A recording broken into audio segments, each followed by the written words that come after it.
Bonjour ou bonsoir à tous. Bienvenue à ce nouveau numéro d'Inside News Review. Sur l'Atlantique, loin des caméras qui filment les collines du Kivu, se joue une bataille sans coup de feu. Une bataille de cartes marines, de notes diplomatiques, de contrats pétroliers signés dans le silence des bureaux climatisés. Pendant que la République démocratique du Congo perd des territoires à l'est sous la pression des armes, elle risque de perdre à l'ouest. Dans l'indifférence quasi totale, un trésor enfoui sous les eaux de l'océan. La RDC possède une fenêtre minuscule sur l'Atlantique. 37 km de côte, coincée entre l'Angola et son enclave de Cabinda. Une anomalie géographique héritée de la conférence de Berlin en 1885, lorsque les puissances coloniales découpaient l'Afrique au scalpel. À l'époque, cette ouverture maritime était symbolique. Aujourd'hui, elle conditionne l'accès à des dizaines de milliards de dollars de pétrole offshore. La RDC a adopté en 2009 une loi portant délimitation des espaces maritimes pour affirmer sa souveraineté sur le plateau continental.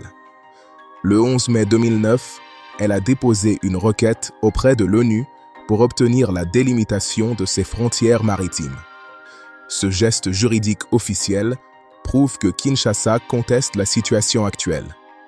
Pourtant, 16 ans plus tard, la question demeure. Qui pompe le pétrole au large du Congo central? La zone querellée comprend les blocs pétroliers 0, 14, 15 et 31. Selon l'expert congolais Lewis Yola, la RDC perd 32,8 milliards de dollars de PIB liés à ces blocs exploités par l'Angola. Ce montant représente plus du double du budget national congolais actuel, estimé à 16 milliards de dollars. Aujourd'hui, Inside News Review ouvre ce dossier verrouillé. L'émission va poser les questions que personne ne pose devant les Congolais. L'Angola occupe-t-il illégalement une partie du plateau continental congolais? Existe-t-il des preuves documentaires de cette occupation? Y a-t-il eu un accord tacite entre Kinshasa et Luanda? Un échange silencieux où la RDC aurait renoncé à ses revendications maritimes en contrepartie de la protection militaire angolaise. Cette enquête traverse l'histoire, le droit international, les données techniques de l'exploration offshore et les dynamiques de puissance régionale. Pour comprendre ce contentieux, il faut d'abord visualiser la carte. La côte congolaise présente une forme concave, enserrée entre deux convexités angolaises, Cabinda au nord, la province de Zaïre au sud. Cette configuration géométrique crée mécaniquement un effet d'étranglement. En droit de la mer, la délimitation des frontières maritimes repose généralement sur le principe de l'équidistance. On trace une ligne à égale distance des points les plus proches des côtes des deux États concernés. L'application stricte de cette méthode à une côte concave comme celle de la RDC produit un résultat géométrique brutal. Les lignes de délimitation partant du nord et du sud convergent rapidement vers le large, formant un triangle exigu qui coupe la RDC de l'accès aux zones du plateau continental situées au-delà de quelques dizaines de milles nautiques. C'est dans cet espace géométriquement amputé que se trouvent les gisements pétroliers les plus prolifiques découverts à partir des années 1990 et 2000. L'Angola, tirant parti de sa géographie avantageuse et de sa puissance militaire, a appliqué unilatéralement cette délimitation, intégrant ces zones riches en hydrocarbures dans sa propre zone économique exclusive.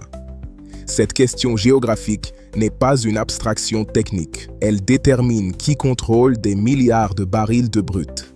La Convention des Nations Unies sur le droit de la mer, ratifiée en 1982 et entrée en vigueur en 1994, stipule dans son article 74 que la délimitation de la zone économique exclusive entre États dont les côtes sont adjacentes doit se faire par voie d'accord conformément au droit international afin d'aboutir à une solution équitable. Le concept de solution équitable est central. La jurisprudence internationale, notamment les arrêts de la Cour internationale de justice dans l'affaire du plateau continental de la mer du Nord en 1969, reconnaît que la géométrie ne doit pas créer d'iniquité manifeste.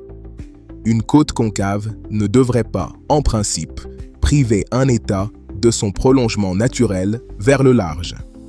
La RDC soutient donc que ces frontières maritimes devraient être tracées non pas selon l'équidistance stricte, mais selon des lignes projetées perpendiculairement à la direction générale de la côte, ou selon un couloir de largeur constante s'ouvrant vers le large sur 200 000 nautiques. Au-delà de la ZEE, la Convention permet aux États d'étendre leur souveraineté sur le plateau continental jusqu'à 350 000 marins si la géologie le justifie. Les sédiments du fleuve Congo, qui ont créé le canyon du Congo, et les structures géologiques environnantes riches en hydrocarbures sont indiscutablement issus du territoire congolais. Cet argument géologique renforce la revendication de la RDC. Le pétrole offshore s'est formé dans les sédiments charriés par le fleuve Congo pendant des millénaires. Il existe donc un lien physique et géologique direct entre le territoire terrestre de la RDC et les gisements exploités par l'Angola. L'Angola, profitant de la faiblesse politique de la RDC et de l'instabilité chronique de la région, a imposé sa propre lecture du droit, consolidant une frontière de fait par l'octroi de licences d'exploration à des compagnies internationales majeures comme Chevron, Total Energy, ExxonMobil et BP. Ces compagnies, recherchant la sécurité juridique, ont traité avec l'État capable d'exercer un contrôle effectif sur la zone. L'Angola. Cette situation soulève une question fondamentale. Comment un État aussi vaste que la RDC a-t-il pu accepter pendant des décennies qu'un voisin lui impose unilatéralement une délimitation maritime si défavorable? La réponse à cette question nécessite un retour dans l'histoire. Contrairement à l'idée reçue selon laquelle la prise de conscience de l'enjeu maritime serait récente, le président Mobutu Sese Seko avait identifié dès les années 1970 le risque d'étranglement de la façade atlantique du Zaïre. Dans un contexte de guerre froide et de rivalité régionale, Mobutu cherchait à maximiser la souveraineté du pays. En 1974, anticipant les progrès technologiques qui permettraient bientôt l'exploitation des hydrocarbures en eau profonde, Mobutu fit promulguer une loi délimitant unilatéralement les frontières maritimes du pays. La loi numéro 74-009 du 10 juillet 1974 fixe la limite de la mer territoriale congolaise à 18 km de la côte vers le large. Cette législation audacieuse définissait les eaux territoriales et le plateau continental du Zaïre d'une manière qui englobait non seulement le corridor actuel, mais aussi une large partie des eaux au large de l'enclave de Cabinda. Cette revendication s'appuyait sur des arguments historiques et géographiques remettant en cause la séparation du Cabinda du territoire angolais principal. La stratégie de Mobutu ne se limitait pas au droit. Conscient que la revendication juridique ne suffirait pas face à la présence portugaise puis angolaise après 1975, il utilisa le levier militaire. Le Zaïre devint la base arrière des mouvements indépendantistes Cabinda, notamment le Front de libération de l'enclave de Cabinda, ainsi que des mouvements anti-MPLA comme le FNLA de Holden Roberto et l'UNITA de Jonas Savimbi. Le calcul géopolitique était clair. Si ces mouvements parvenaient à prendre le pouvoir à Luanda ou à obtenir l'indépendance du Cabinda, le Zaïre pourrait négocier une redéfinition des frontières maritimes ou, à tout le moins, un accès privilégié aux ressources pétrolières du Cabinda. Certains historiens suggèrent même que Mobutu visait l'annexion pure et simple du Cabinda, ce qui aurait résolu définitivement le problème de l'accès à la mer et offert au Zaïre une rente pétrolière immédiate. L'échec militaire des interventions zaïroises en Angola, notamment lors de la bataille de Kifangondo en 1975, et la consolidation du pouvoir du MPLA à Luanda, soutenu par l'URSS et Cuba, ont ruiné les plans de Mobutu. L'Angola est devenue une puissance militaire régionale hostile au Zaïre. Dans les années 1980 et 1990, alors que l'économie zaïroise s'effondrait, l'Angola commençait à développer son industrie pétrolière offshore grâce à la stabilité relative de ses zones côtières et à l'investissement des majors occidentales. La RDC, engluée dans sa crise interne, n'a pas pu contester l'expansion maritime de l'Angola qui a commencé à attribuer des blocs d'exploration de plus en plus loin au large, empiétant progressivement sur la zone théorique de projection du plateau continental congolais. Le renversement des alliances régionales allait transformer radicalement la donne. L'Angola, lassé du soutien de Mobutu à l'UNITA, décide en 1997 d'appuyer l'Alliance des forces démocratiques pour la libération du Congo, dirigée par Laurent-Désiré Kabila. Cette intervention marque le début d'une dépendance sécuritaire qui conditionnera pendant plus de 2 décennies la position congolaise sur le dossier maritime. L'année 1990 marque le tournant décisif qui explique le silence congolais sur le dossier pétrolier. Le 2 août 1998, 14 mois après la chute de Mobutu, des soldats Tutsis déclenchent une rébellion dans les villes de Goma et Bukavu. Composé principalement de Banyamulenge, soutenu par le Rwanda et l'Ouganda, ce mouvement devient rapidement le Rassemblement congolais pour la démocratie. Cette attaque marque le début de la Deuxième Guerre du Congo. Des analystes affirment que sans l'intervention de l'Angola, du Zimbabwe et de la Namibie, Kinshasa serait tombé aux mains des rebelles. Ces 3 pays, membres de la Communauté de développement des pays d'Afrique australe, ont officiellement reconnu leur soutien militaire à Kabila. Pour l'Angola, l'objectif principal était d'empêcher les forces de l'UNITA de Jonas Savimbi d'utiliser le territoire congolais comme base arrière. Mais l'intervention angolaise répondait aussi à un calcul stratégique plus large: protéger sa zone pétrolière offshore et empêcher l'installation à Kinshasa d'un régime potentiellement hostile.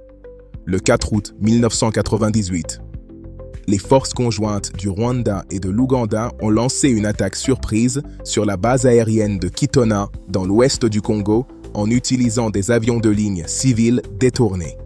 Le 22 août, une force de 2500 Angolais est entrée au Congo, reprenant Kitona le lendemain matin. Il est largement admis que le régime de Kabila n'aurait pas survécu à l'opération sans l'intervention angolaise. Cette intervention salvatrice a eu un prix politique immense. Le régime de Kabila père puis fils contracte une dette de sang envers l'Ouganda. L'analyse académique démontre que la sécurité du régime est devenue la priorité absolue, supplantant la défense de la souveraineté maritime. L'hypothèse centrale de cette investigation, soutenue par les faits, est que la RDC s'est retrouvée dans l'incapacité diplomatique et militaire de contester les frontières maritimes avec son protecteur. Revendiquer les blocs pétroliers occupés par l'Angola aurait été perçu par l'Ouganda comme un acte d'ingratitude, voire de trahison, risquant de provoquer le retrait du soutien militaire angolais, voire un basculement de l'Angola vers les ennemis de Kinshasa. Joseph Kabila, arrivé au pouvoir en 2001 après l'assassinat de son père, a maintenu cette ligne. Sa garde rapprochée a longtemps été composée d'éléments angolais ou formés en Angola. La survie politique de Joseph Kabila, notamment lors des tensions électorales de 2006 et 2011, dépendait de la bienveillance de Luanda. Le bénéfice économique le plus visible de l'intervention militaire angolaise en RDC a été Sonangol Congo, une entreprise de distribution de pétrole créée au terme d'un accord entre les gouvernements angolais et congolais en janvier 1998. Une lettre d'intention signée entre les 2 gouvernements en 1998 évoque l'exploitation conjointe de pétrole offshore. Dans ce contexte, le pétrole est devenu la monnaie d'échange implicite de cette protection. L'Angola continuait de pomper le brut dans les zones contestées sans interférence congolaise majeure et en retour garantissait la stabilité du pouvoir à Kinshasa. Cette dynamique soulève une question troublante. Si aucun document officiel intitulé « Accord pétrole contre protection » n'existe, plusieurs éléments factuels attestent-ils de cette politique de renoncement. 3 séries de preuves attestent d'un renoncement progressif de la RDC à ses revendications maritimes pendant la période Kabila. Première preuve, l'absence de contestation formelle durable. Pendant près de 10 ans, entre 1998 et 2007, la RDC n'a émis aucune protestation vigoureuse contre l'attribution des blocs 15 et 31 par l'Angola à des compagnies internationales, alors même que ces blocs se trouvent géographiquement face à la côte congolaise. ExxonMobil produit environ 580 000 barils par jour en Angola, essentiellement portés par le bloc offshore 15. Suite aux activités entreprises pour en optimiser le rendement, la production a connu une augmentation notable de 30%, portant le total d'hydrocarbures extraits du bloc 15 à environ 2,6 milliards de barils. Deuxième preuve, l'opacité des négociations. Les discussions sur la zone d'intérêt commun, initiées en 2004 et conclues en 2007, ont été menées par le cercle restreint de la présidence, souvent en dehors des canaux diplomatiques traditionnels ou du contrôle parlementaire, suggérant des compromis politiques sensibles.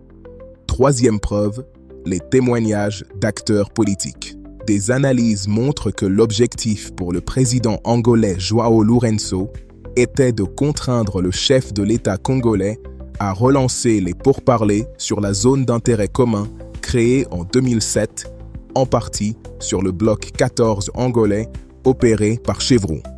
L'Angola a proposé à Joseph Kabila de partager cette zone afin d'éviter toute discussion sur des frontières maritimes pérennes. Un tel débat aurait été risqué car il aurait pu conduire à voir une partie significative de la production angolaise être contrôlée par la RDC. Les blocs producteurs de Chevron, 14, ExxonMobil, 15 et BP, 31, sont les plus menacés par une discussion frontalière à l'embouchure du fleuve Congo. Ces éléments convergent vers une conclusion troublante. La RDC a pratiqué pendant 2 décennies une politique du silence stratégique, privilégiant la survie du régime à la défense de la souveraineté maritime. Cette politique a permis à l'Angola de consolider son contrôle sur des zones pétrolières contestées, générant des revenus colossaux pendant que la RDC restait spectatrice. Pourtant, en 2009, un sursaut de souveraineté nationale va brièvement rompre ce silence. La séquence de mai 2009 constitue un moment clé pour comprendre les limites du pouvoir congolais face à l'hégémonie angolaise. En mai 2009, dans un contexte de pression interne et parlementaire, le gouvernement congolais tente un sursaut de souveraineté. Le Parlement adopte une loi portant délimitation des espaces maritimes. La loi numéro 09002 portant délimitation des espaces maritimes de la République démocratique du Congo est promulguée le 7 mai 2009. Chaque État était tenu de communiquer au plus tard le 13 mai 2009 la délimitation de sa zone maritime, un délai qui expirait initialement en 2008 mais fut prorogé.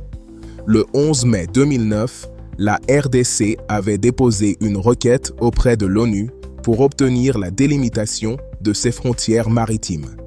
Quelques semaines plus tard, la zone d'intérêt commun avait été créée en application du traité de Montevideo sur le droit de la mer. Ce dossier préliminaire auprès de la Commission des limites du plateau continental de l'ONU à New York constitue la preuve juridique formelle des revendications congolaises. Il conteste explicitement la délimitation unilatérale de l'Angola et revendique une extension du plateau continental au-delà des 200 000, incluant de facto les zones des blocs 0, 14, 15 et 31. La réaction de l'Angola ne se fait pas attendre et confirme le rapport de force brutal. Luanda qualifie l'initiative congolaise d'acte inamical. Dans les mois qui suivent, une vague d'expulsions massives frappe les ressortissants des 2 pays. Environ 32 000 Congolais vivant en Angola, principalement dans les zones diamantifères, sont expulsés manu militari, souvent dans des conditions humanitaires déplorables. La RDC expulse environ 18 000 Angolais. Cette crise humanitaire et diplomatique a servi d'avertissement. l'Angola a montré sa capacité de nuisance, rappelant à Kinshasa sa vulnérabilité économique et sociale. Le message était clair. Toute tentative de redéfinition unilatérale des frontières maritimes se heurterait à une riposte sévère. Suite à ces tensions, la RDC a adopté une posture plus conciliante. Bien que le dossier à la Commission des limites du plateau continental n'ait jamais été formellement retiré, la RDC a cessé de pousser activement pour son examen immédiat, privilégiant la voie bilatérale de la zone d'intérêt commun. Les notes verbales échangées entre les deux pays et le secrétariat de l'ONU montrent une volonté de geler le contentieux juridique international au profit de négociations directes où l'Angola dispose d'un avantage de poids. Cette séquence de 2009 révèle trois réalités structurantes. Premièrement, la RDC dispose d'une base juridique solide pour contester la délimitation maritime actuelle. Deuxièmement, l'Angola est prêt à utiliser tous les leviers de pression pour protéger ses intérêts pétroliers. Troisièmement, le rapport de force entre les deux États est profondément asymétrique. L'Angola disposant d'une capacité de nuisance que la RDC ne peut égaler. Pour mesurer pleinement l'ampleur de ce qui se joue dans l'Atlantique, il faut entrer dans le détail technique et financier des blocs pétroliers contestés.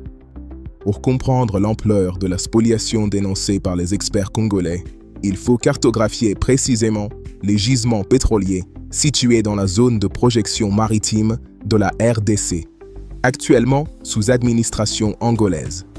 Le bloc 0, situé offshore, peu profond, adjacent à la côte de Cabinda, est exploité par Chevron depuis 1968. Il contient les champs de Takula et Malongo.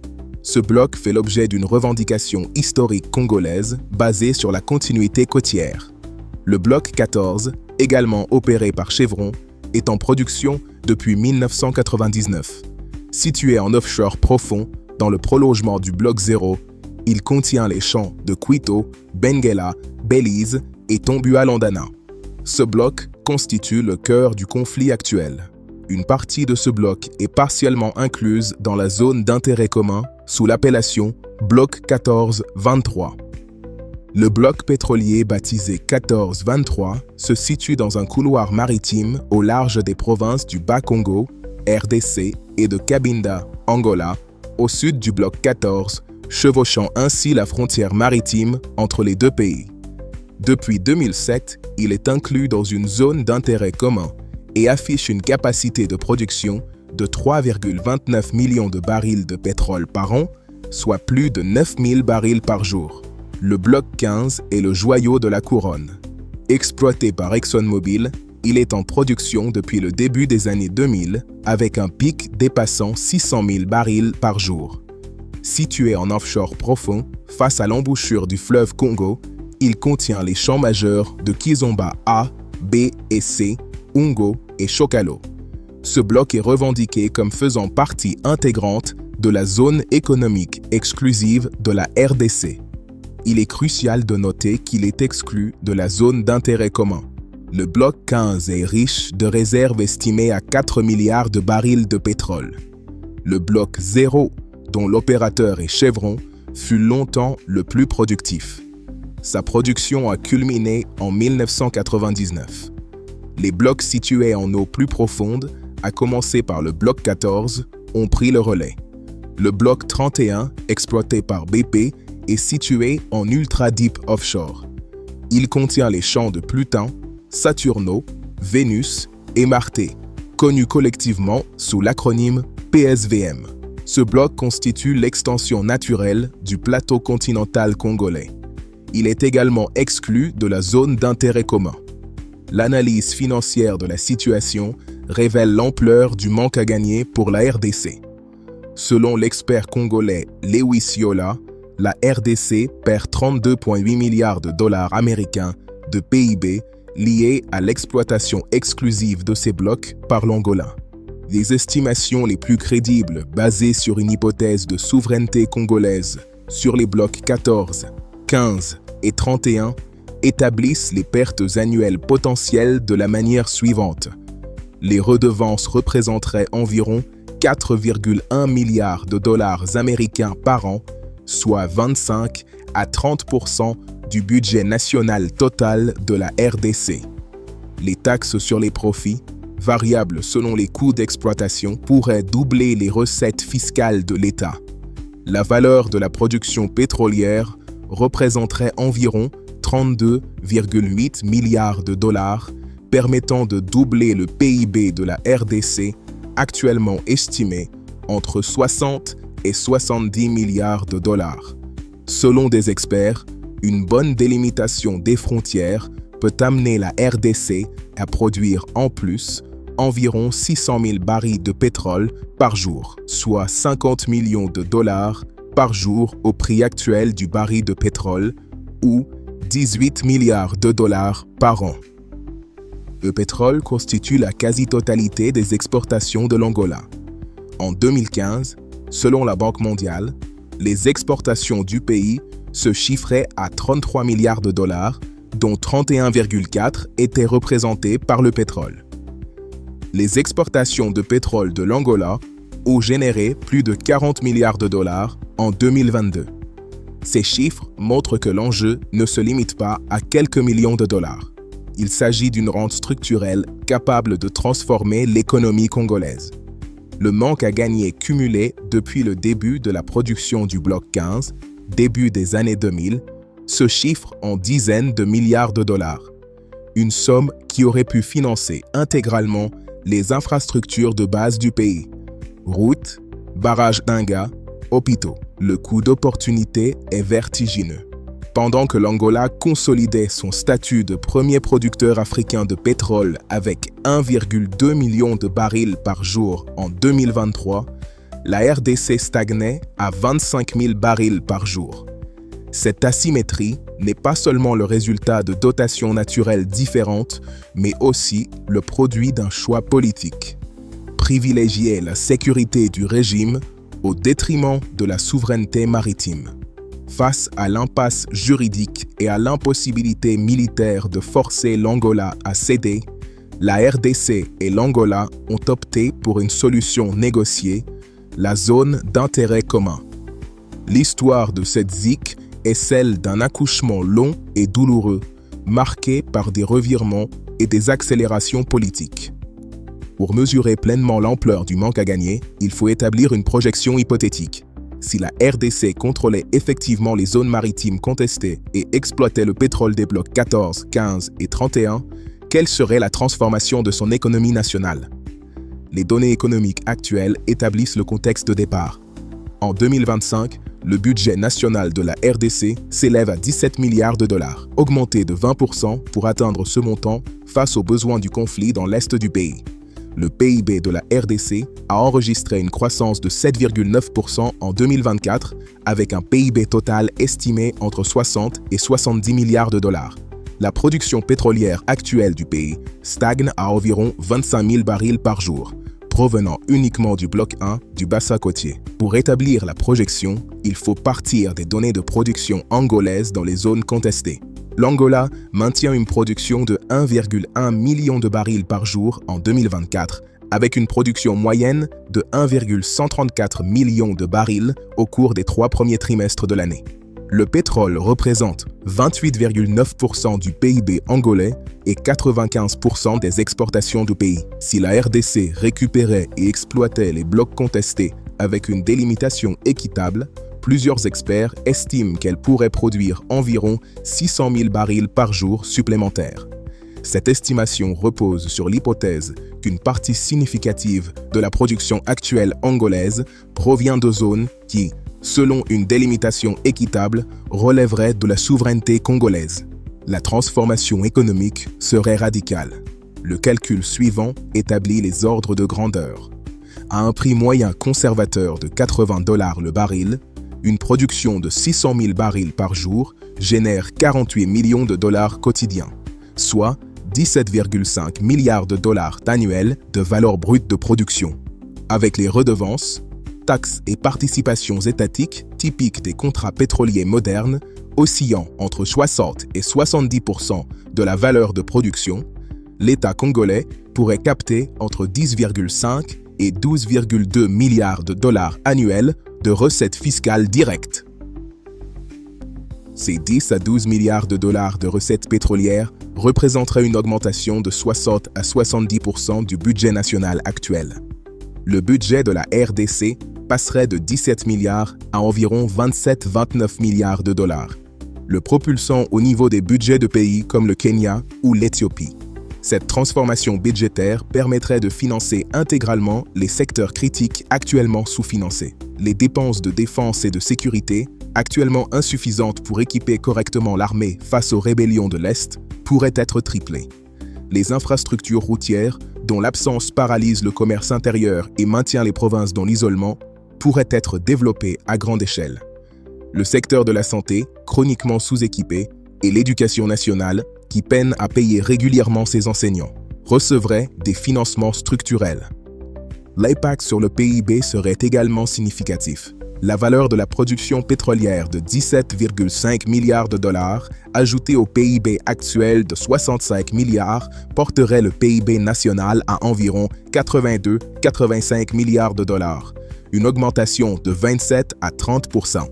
La RDC dépasserait l'Éthiopie et se rapprocherait du Kenya dans le classement des économies africaines. Le PIB par habitant, actuellement autour de 600 dollars pour une population de 106 millions d'habitants, progresserait vers 780-800 dollars, une amélioration substantielle, quoique encore modeste. La comparaison avec le modèle angolais éclaire cette projection.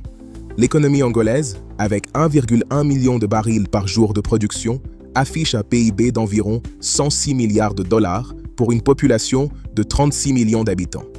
En 2024, l'Angola a récolté 31,4 milliards de dollars grâce à l'exportation de 393,4 millions de barils de pétrole brut vendus à un prix moyen de 79,7 dollars le baril. Le pétrole structure l'ensemble de l'économie angolaise, générant plus de 70% des recettes publiques.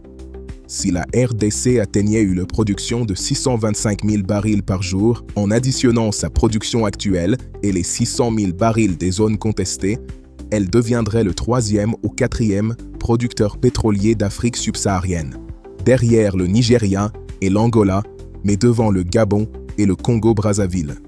Cette position transformerait radicalement sa position géopolitique régionale et sa capacité de négociation avec les partenaires internationaux. La structure économique du pays évoluerait fondamentalement. Actuellement, le budget congolais dépend du secteur minier qui représente plus d'un tiers des recettes et de l'aide extérieure attendue à hauteur de 27% en 2025. Avec une rente pétrolière majeure, la dépendance à l'aide extérieure diminuerait drastiquement. L'État disposerait d'une source de revenus prévisible et immédiate, réduisant sa vulnérabilité aux fluctuations des cours des minerais et aux conditionnalités des bailleurs internationaux. Cette transformation hypothétique met en lumière l'ampleur du coût d'opportunité. Depuis le début de la production intensive du Bloc 15, au début des années 2000, la RDC a laissé passer 25 années de développement pétrolier. Si l'on estime conservativement que ces zones auraient pu générer en moyenne 8 à 10 milliards de dollars annuels de recettes fiscales pendant cette période, le manque à gagner cumulé se situe entre 200 et 250 milliards de dollars sur un quart de siècle. Cette somme représente l'équivalent de 3 à 4 fois le PIB actuel du pays. Elle aurait pu financer la reconstruction complète des infrastructures nationales détruites par les guerres, le développement intégral du barrage Dinga pour l'électrification du continent, la modernisation totale de l'armée nationale et l'établissement d'un système de santé et d'éducation fonctionnel. Cette projection n'est pas une simple spéculation. Elle repose sur les capacités géologiques avérées du plateau continental congolais, sur les technologies éprouvées de l'exploitation offshore profonde et sur les modèles économiques appliqués avec succès par l'Angola depuis 20 ans. La seule variable manquante n'est ni la ressource ni la technologie, mais la souveraineté effective et la capacité politique de la faire respecter. La question posée par cette projection est brutale. Comment expliquer aux 106 millions de Congolais que leur pays, qui peine à financer ses enseignants, ses médecins et ses soldats, a renoncé pendant un quart de siècle à une rente de plusieurs milliards de dollars annuels? Comment justifier qu'un État disposant d'un potentiel pétrolier de cette ampleur reste dépendant de l'aide internationale et incapable de construire ses propres infrastructures de base? Cette section soulève aussi une interrogation stratégique pour l'avenir. Même si la zone d'intérêt commun offre désormais une compensation partielle, le temps joue contre la RDC. Avec des réserves récupérables estimées à 9 milliards de barils pour l'Angola, l'or noir sera partiellement épuisé dans les prochaines décennies. Chaque année qui passe avec l'Angola pompant seul les gisements contestés est une année de moins pour que la RDC puisse bénéficier de cette ressource non renouvelable. Dans 20 ou 30 ans, lorsque les champs pétroliers seront en déclin avancé, un jugement international favorable à la RDC n'aura plus qu'une valeur symbolique. Le pétrole aura déjà été extrait et vendu. Cette réalité temporelle explique probablement le choix stratégique fait par l'administration Tshisekedi. Accepter la zone d'intérêt commun telle qu'elle existe, même asymétrique, permet au moins de capter une fraction des revenus pendant qu'il reste encore du pétrole à extraire. Attendre un hypothétique jugement international favorable qui pourrait prendre 10 ou 15 ans risquerait de voir la RDC gagner juridiquement sur des puits déjà vides. Le 30 juillet 2007, un premier accord est signé à Luanda créant la zone d'intérêt commun. Cette zone maritime prévoit que les deux pays partageront les revenus à parts égales tout en gelant les revendications de souveraineté. Sur le papier, l'accord ressemble à une solution salomonique. Dans les faits, il a été critiqué dès sa signature pour 3 raisons majeures. Premièrement, le périmètre est extrêmement restreint. La ZIC ne couvre qu'une bande étroite d'environ 600 km², chevauchant principalement le sud du bloc 14. Elle laisse entièrement sous souveraineté angolaise les blocs 15 et 31, pourtant les plus riches et les plus contestés. Cette ZIC est un piège pour Kinshasa, car aucune découverte ne se trouve plus désormais dans son périmètre. En 2015, Chevron était parvenu à réintégrer dans le bloc 14 les 2 seuls gisements, Menongué et Négage mis au jour dans la zone d'intérêt commun. Deuxièmement, l'accord est resté lettre morte pendant près de 15 ans. Aucune exploration conjointe n'a été lancée entre 2007 et 2021. L'Angola a continué d'exploiter ses zones exclusives, tandis que la RDC restait dans l'attente. Cette inaction prolongée a permis à l'Angola de consolider sa position dominante. Troisièmement, les termes financiers sont asymétriques. Le gouvernement congolais avait affirmé que l'Angola allait verser à la RDC un montant de 600 millions de dollars d'arriérés juste après la signature de l'accord. Il n'en fut rien. L'arrivée de Félix Tshisekedi à la présidence en 2019 a réactivé le dossier. Cherchant à diversifier les revenus de l'État et à apaiser les relations avec l'Angola, médiateur crucial dans la crise du M23 à l'Est. Kinshasa a poussé pour l'opérationnalisation de la ZIC. Le 20 juillet 2023, un protocole d'accord de coopération sur l'exploitation du bloc pétrolier 14-23 et le partage de revenus pétroliers a été signé à Kinshasa par les ministères des hydrocarbures angolais et congolais en présence du président Félix Tshisekedi et du président João Lourenço d'Angola. Cet accord définit le bloc 14-23 au sein de la ZIC. Il attribue le rôle d'opérateur à Chevron avec 31,25% des parts. La RDC, via Sonahydrac, obtient 10% des parts, tout comme la Sonangol angolaise. Le 2 octobre 2024, les ministres des Finances angolais et congolais signent le règlement de supervision et de partage des revenus. Cet accord finalise le mécanisme financier.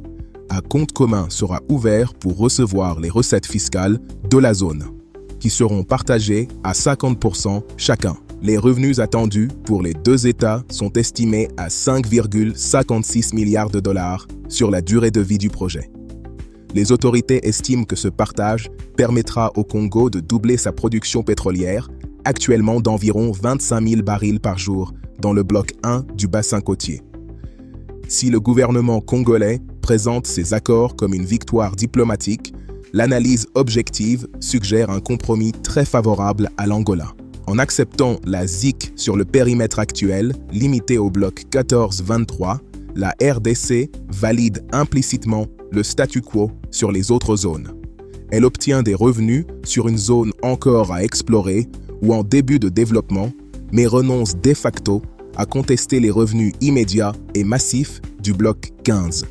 Les 2,78 milliards de dollars promis à la RDC sur 20 ans représentent en moyenne 139 millions de dollars par an. Cette somme est dérisoire comparée aux 4 milliards de dollars annuels de pertes estimées sur l'ensemble des revendications légitimes. L'accord semble être le fruit du réalisme. La RDC, incapable de forcer l'Angola à céder le bloc 15, accepte ce qu'elle peut obtenir.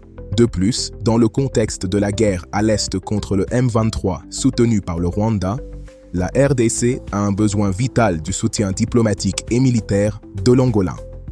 En novembre 2022, l'Angola a joué un rôle de médiateur régional dans le conflit entre la RDC et le Rwanda.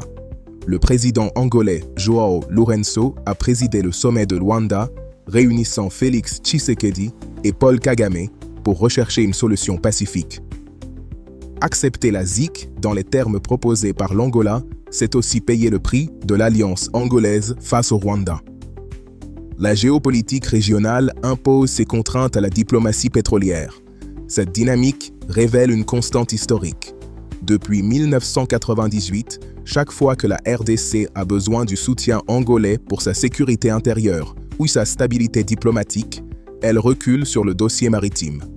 Le contentieux pétrolier devient la variable d'ajustement d'une relation asymétrique où Luanda dispose de tous les leviers. Au-delà des États, les acteurs corporatifs internationaux jouent un rôle déterminant dans la perpétuation de ce statu quo. Le conflit ne se joue pas seulement entre États. Les compagnies pétrolières multinationales sont des acteurs pivots dont les intérêts convergent avec le maintien du statu quo favorable à l'Angola.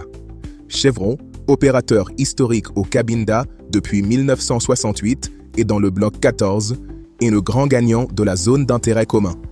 L'accord sécurise ses titres juridiques et lui permet d'opérer dans une zone transfrontalière sans risque de litige international. Chevron détient une participation de 31% dans le bloc 0 de Cabinda qui produit environ 450 000 barils de brut par jour. Chevron a activement poussé à l'unitisation des gisements transfrontaliers, une solution technique qui évite les contentieux de souveraineté. Total Energies et ExxonMobil, présentes sur les blocs 15, 17 et 32, bénéficient directement du maintien de la souveraineté angolaise. Ces compagnies ont investi des milliards de dollars dans les infrastructures offshore angolaises. Elles ont tout intérêt à ce que l'Angola conserve sa souveraineté, Luanda offrant un cadre fiscal et sécuritaire jugé plus fiable que celui de Kinshasa. Total Energy produit actuellement en Angola environ 200 000 barils équivalent pétrole par jour, soit plus de 7% de la production du pays. Total Energy est opérateur de 7 blocs pétroliers en Angola avec des participations allant de 30% à 70%. BP, opérateur du bloc 31 ultra profond, a développé les champs PSVM avec des investissements dépassant 15 milliards de dollars. Une remise en cause de la souveraineté angolaise sur cette zone créerait une incertitude juridique majeure susceptible de déclencher des arbitrages internationaux et des recours contentieux.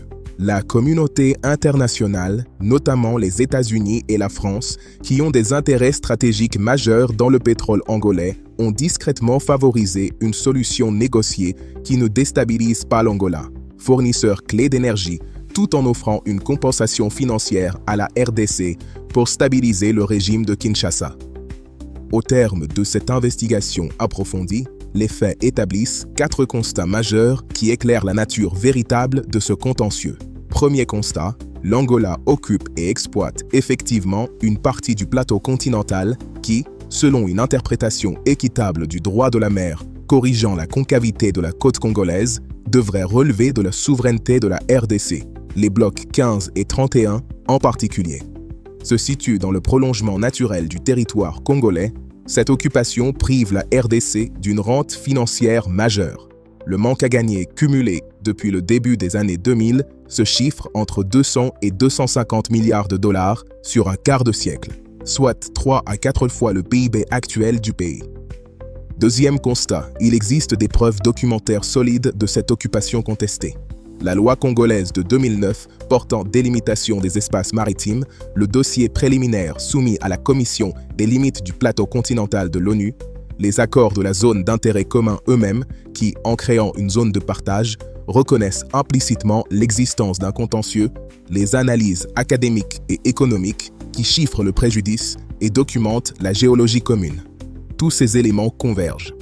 Troisième constat, il existe bien un lien structurel entre la dépendance sécuritaire de la RDC vis-à-vis de l'Angola et le renoncement congolais à une contestation maximale de la délimitation maritime. Bien qu'aucun traité public ne stipule explicitement armes contre pétrole, la corrélation historique est indiscutable. L'intervention militaire angolaise d'août 1998 a sauvé le régime Kabila, créant une dépendance existentielle.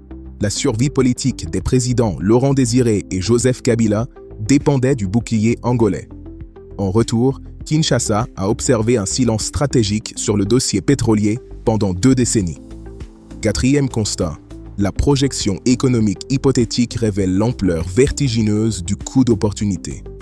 Si la RDC contrôlait et exploitait ces zones maritimes contestées, le budget national passerait de 17 à 29 milliards de dollars, une augmentation de 60 à 70%. Le PIB national progresserait de 65 à 85 milliards de dollars, une hausse de 27 à 30%. Le pays deviendrait le 3e ou 4e producteur pétrolier d'Afrique subsaharienne avec 625 000 barils par jour. Cette transformation économique aurait permis de financer intégralement les infrastructures de base, de tripler le budget de la défense, de moderniser les secteurs de la santé et de l'éducation et de réduire drastiquement la dépendance à l'aide extérieure. Pendant 25 ans, la RDC a renoncé à cette trajectoire de développement. Ce silence ne résulte pas d'une simple négligence ou d'une incompétence administrative. Il traduit un choix politique délibéré, privilégier la sécurité du régime au détriment de la souveraineté maritime. Les accords récents de 2024 s'inscrivent dans cette continuité. La RDC privilégie l'alliance stratégique avec l'Angola pour contrer le Rwanda à l'est, au détriment d'une revendication maritime maximaliste. Le véritable enjeu de ce dossier dépasse le simple contentieux pétrolier. Il interroge la nature même de la souveraineté congolaise. Un État qui ne contrôle pas ses frontières, qu'elles soient terrestres ou maritimes, peut-il prétendre à une souveraineté pleine et entière? Un régime qui sacrifie durablement les intérêts économiques de la nation pour assurer sa propre survie politique remplit-il sa mission première de défense de l'intérêt général? Ces questions ne relèvent pas de la rhétorique. Elles touchent au cœur du pacte social entre l'État et le peuple congolais. Les 200 à 250 milliards de dollars perdus dans l'Atlantique sur 25 ans ne sont pas une abstraction comptable. Ils représentent un pays qui aurait pu se transformer, des générations qui auraient pu accéder à l'éducation et aux soins, une armée qui aurait pu défendre efficacement les frontières de l'Est, des infrastructures qui auraient pu désenclaver les provinces. Ils représentent la différence entre un État fonctionnel et un État en survie permanente.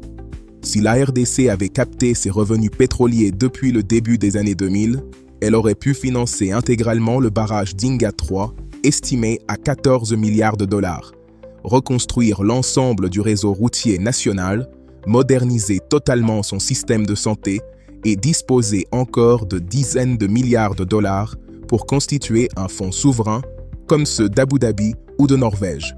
Au lieu de cela, le pays continue de dépendre à 27% de l'aide extérieure en 2025, peine à payer ses fonctionnaires et voit ses soldats combattre avec un équipement insuffisant. La zone d'intérêt commun, telle qu'elle a été négociée, offre une compensation financière partielle mais réelle.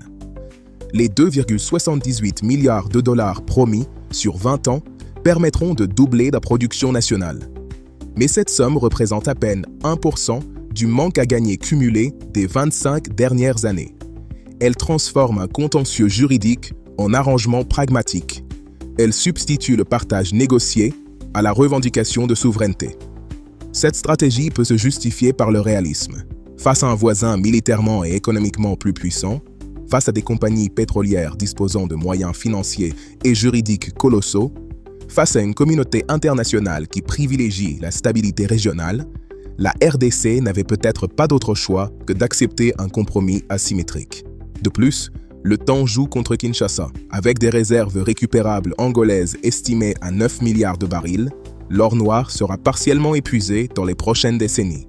Attendre 10 ou 15 ans un hypothétique jugement international favorable risque de conduire à une victoire juridique sur des puits vides.